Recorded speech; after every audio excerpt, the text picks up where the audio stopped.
Greetings and welcome to Defense Today, an online news portal with the latest defense updates and analysis. U.S. President Joe Biden has nominated the Army Vice Chief of Staff to be the next chief of the service. The four-star general started his career as an infantry officer, graduating from the U.S. Military Academy at West Point in 1988. He served notably as a lieutenant in Desert Storm.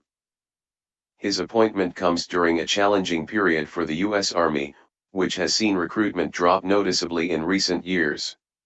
While senior officers are looking to expand the Army, a smaller percentage wants to enroll than ever before.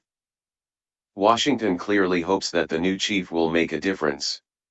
The Australian Defence Minister unveiled their Defence Strategic Review, which crystallises Australian security strategy to counter China's growth in the Indo-Pacific.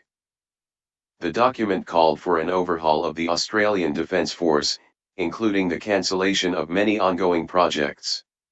It is worth noting that Australia's security doctrine has remained largely unchanged for 50 years. The Australian government has agreed to all the proposals in the document and is expected to discuss funding next month. A laboratory in Sudan has been seized amidst the conflict, sparking concerns of a biohazard. A representative from the World Health Organization stated the risk of it was very high, especially given the lack of medical resources in Sudan. The conflict has already claimed over 450 lives, in addition to over 4,000 wounded. A staggering 73 people have supposedly been the victims of a starvation cult in Kenya. The Christian cult was headed by a pastor who had already been arrested earlier this year over the deaths of 2 children, but had been released on bond. The total death count is 73 so far, although mass graves are still being found. It is speculated by some that the number could be even more than 100, given the amount of people who have recently gone missing in the region.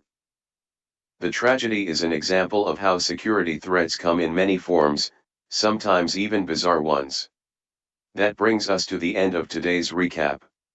If you like regular defense updates, please don't forget to like and subscribe.